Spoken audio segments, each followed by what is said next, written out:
ప్రియమైన దేవుని పిల్లలారా, ప్రభువైన యేసు క్రీస్తు వారి పేరట మీ అందరికీ వందనాలు.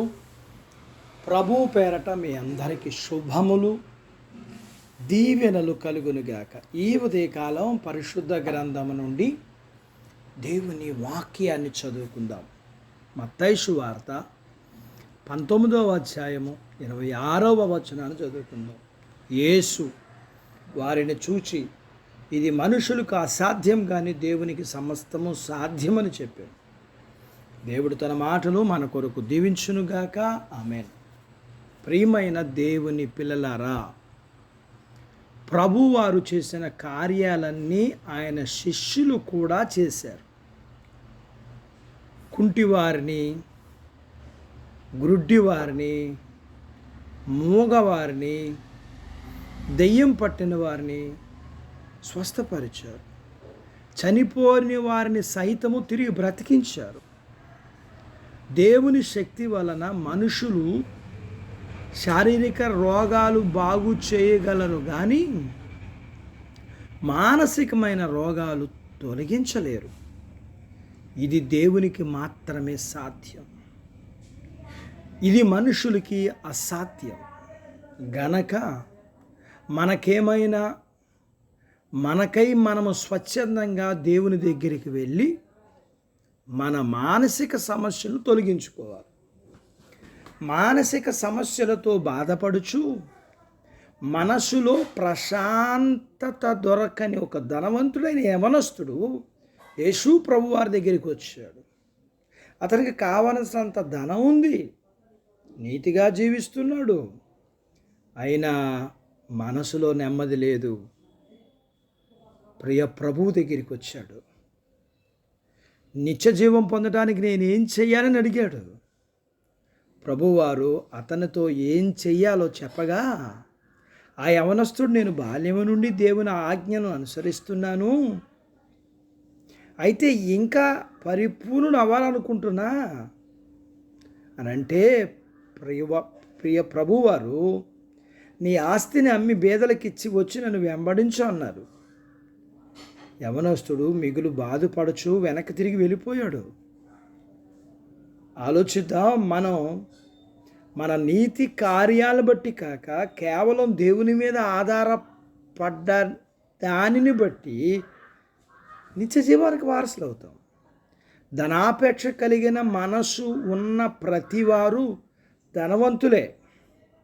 మనము ధనవంతులమే, అయితే దేవుని మీద ఆధారపడాలి. పైగా మనం దేవుని వెంబడించకుండా మన ధనం మన అడ్డుకుంటుంది. అలాగైతే ఎవరు రక్షింపబడగలరు అని శిష్యులు ఆశ్చర్యపడుతుంటే, ఆయన ప్రపంచం అంతా అలాగే ఉందని చెప్పారు. ఈ భూమి మీద మనం జీవించాలంటే మనకు ధనం అవసరం. అయితే అవసరానికి మించిన ధనం మనకు కీడు చేస్తుంది.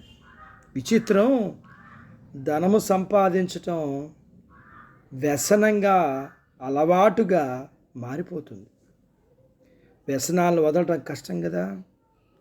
దేవుణ్ణి ఆశ్రయిస్తే అది ఏ వ్యసనమైనా, ఏ మానసిక రోగమైనా, ఒకవేళ ధనాపేక్ష అయినా సరే, దాని నుండి విడిపించి ప్రశాంతంగా జీవించే బాధ్యత జక్కైకిచ్చిన దేవుడు నీకు నాకు ఇవ్వగలరు. అట్టి బాధ్యత దేవుడు మనకు దయచేయునుగాక. ఆమేన్. దేవుడు తన మాటలు మన కొరకు దీవించునుగాక. ఆమేన్. ప్రార్థించుకుందాం. నాతో పాటు ఏకీభవించండి. మమ్ములను మిక్కిలిగా ప్రేమించిన మా ప్రియా పరలోకపు తండ్రి, మీ పరిశుద్ధ నామమును బట్టి మీకు వందనాలు. ఈ ఉదయకాలం మీ పాదాల దగ్గర మీ లేఖనాన్ని మేము నేర్చుకోవడానికి సహాయం చేశారు. నేర్చుకున్న లేఖనపు సత్యాన్ని బట్టి మీకు సమస్తము సాధ్యము. మాకు ఉన్న ప్రతి వ్యసనము నుండి విడిపించగలిగిన వారు మీరే. మీ పిల్లలమైన మమ్మల్ని అందరినీ మా జీవితాలను పాడు చేసే ప్రతి వ్యసనము నుండి మమ్మల్ని విడిపించి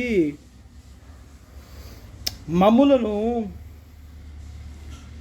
మీ పిల్లలుగా పరిపూర్ణులుగా సిద్ధపరచాలని మీ పాదాల యొద్ద అడుగుతున్నాం. మీ బంగారు పాదాలు పట్టుకుని బ్రతిమలాడుకుంటా ఉన్నాం. సహాయం చేయండి. మీ పిల్లల్ని మీరు దీవించండి.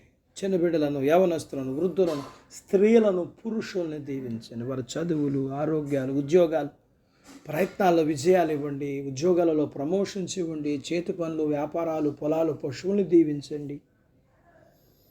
వివాహాలు కాని వారికి అవ్వటానికి, గర్భఫలము లేకున్న వారికి ఇమ్మని, కలిగిన వారికి సుఖమైన ప్రసూతి ఇమ్మని, ప్రసూతి అయిన వారికి ఆరోగ్యం ఇమ్మని, మీ పిల్లల అవసరాలు తీర్చండి, సమస్యలను విడిపించండి, బలహీనతలు ముట్టండి, రుణాలను తీర్చండి.